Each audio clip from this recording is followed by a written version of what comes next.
Have you ever been so sure you're right about something and you know, only to find out later that you were totally wrong?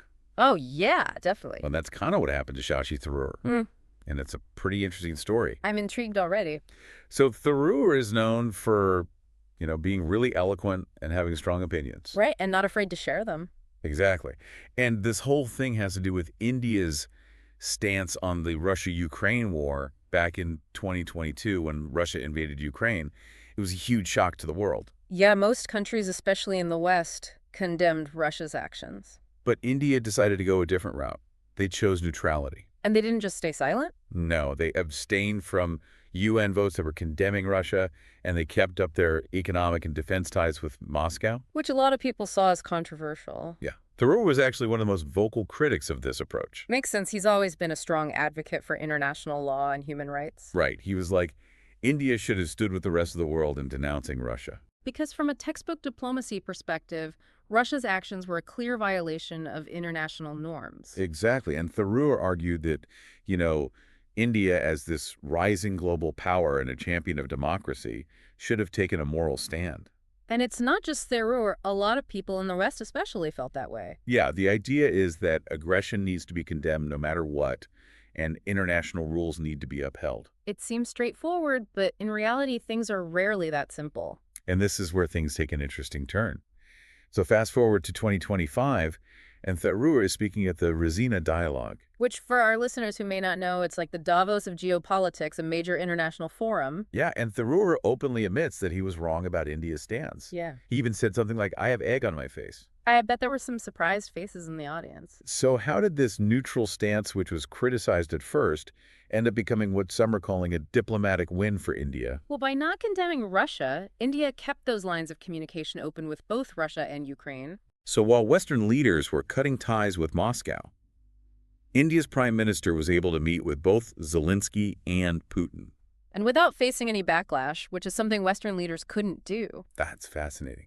So India's silence actually gave them more leverage, It seems that way they became the only major player who could talk to everyone involved. which leads to an interesting question. Could India actually become a mediator or even a peacekeeper in this conflict? Tharoor actually brought up that possibility at the dialogue. He did, and it's not as far-fetched as it sounds, right? Not really. Russia has said they don't want any NATO peacekeepers in Ukraine. But India has a long history of neutrality, And they have a really impressive track record with UN peacekeeping missions. almost 50 missions over the years, right? Exactly. So India could be a more acceptable option for both Russia and Ukraine. It's a huge shift from 2003 when India refused to send troops to Iraq despite pressure from the U.S. It shows how much things have changed. Although Tharoor did say that he can't make any promises because he's not in the government. True, but even suggesting this idea of Indian peacekeeping forces is significant. It definitely shows how much the thinking has evolved in New Delhi. And it suggests that India's foreign policy, which has often been seen as reactive, might be becoming more proactive. Yeah, it looks like India's approach might actually be coming into its own, so it seems like this neutral stance was more strategic than people initially thought. Yeah, it's definitely more complex than just staying silent. What else do you think has contributed to India's growing influence in all this? Well, one key factor is their relationship with Russia. It's a complicated one. How so? Well, they've been strategic partners for a really long time, with Russia supplying a lot of India's arms and energy. So by not condemning Russia, India is protecting its own interests. Exactly, and they're keeping those communication channels open with Moscow. But hasn't India also been getting closer to the West, Yeah. especially with the U.S. and things like the Quad? Right, that's the thing. India is playing this really interesting balancing act. Trying to be friends with everyone. It's more like strategic partnerships. They call it a multi-alignment policy. Meaning? It means they're trying to build strong relationships with all the major powers without getting caught up in any one bloc's agenda. So they're not choosing sides, they're building bridges instead. That's a good way to put it, although it's definitely not easy. I can imagine there must be some tension, especially with the U.S., with India still buying Russian oil and weapons. Oh yeah, there have been some disagreements, but India is sticking to its guns. It's like they're saying, we'll cooperate, but we're going to do things our way. Exactly. They're not going to be pressured into picking sides. They're prioritizing their own needs. That independent streak seems like it's always been a part of India's foreign policy. It goes all the way back to the Cold War with the non-aligned movement.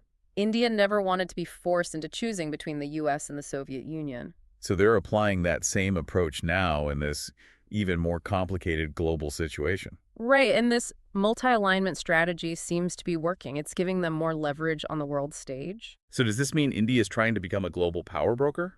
It's a real possibility. They have the economic strength, a growing military, and they've shown they can handle these really complex geopolitical situations. Plus, they're not afraid to act independently. And all of that is adding to their influence, but being a global power broker isn't just about influence. It's about taking on more responsibility. Right, mediating disputes, maybe even getting involved in conflicts. So is India ready for that?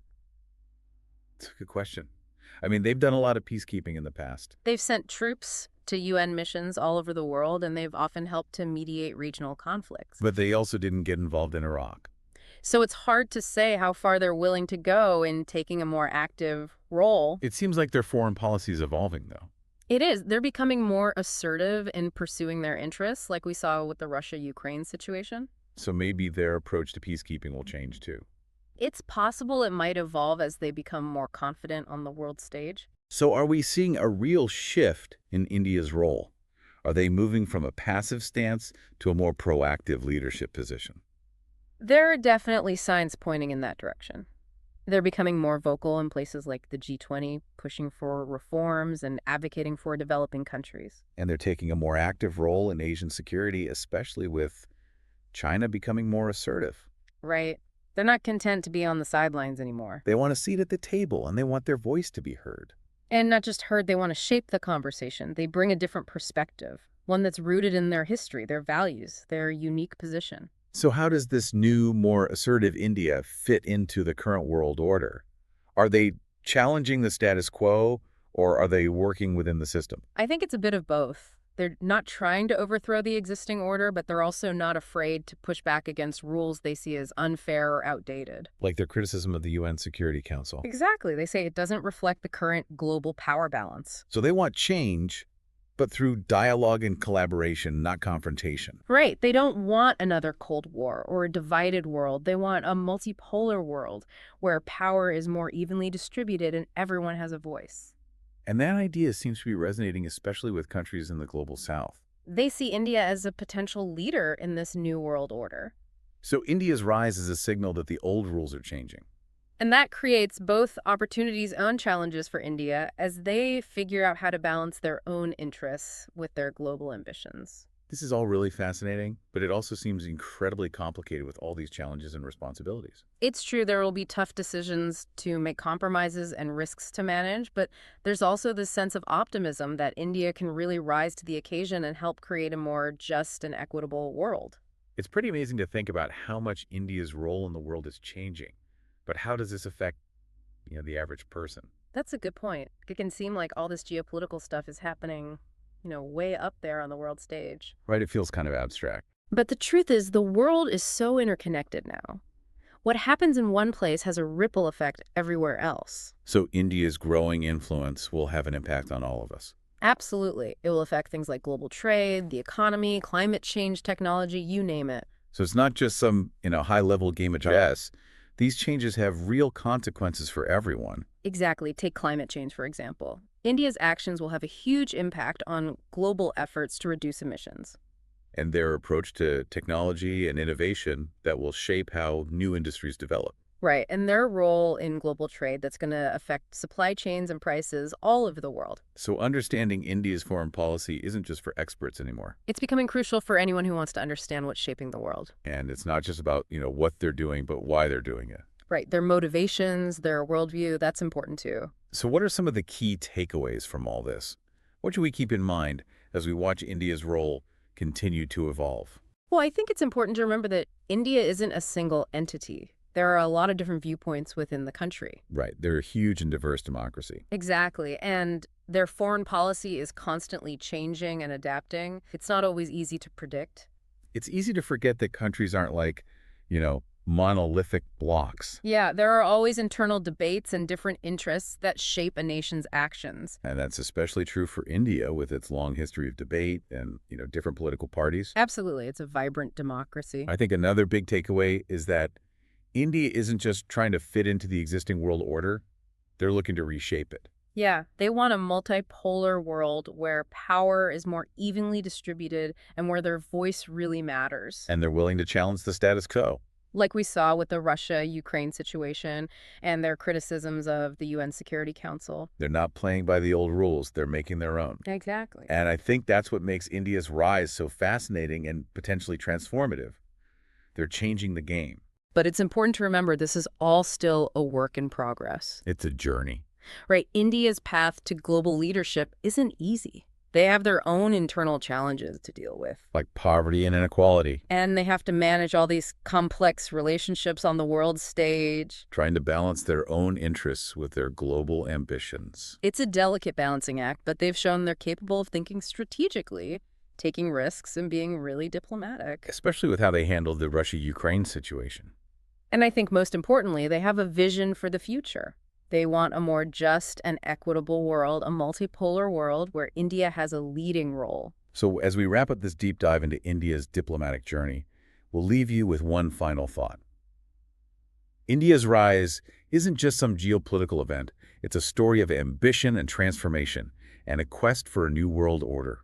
So as India's influence continues to grow, what role will it play in shaping your world, your future? We encourage you to keep exploring, keep questioning, and keep diving deep into the forces shaping our world.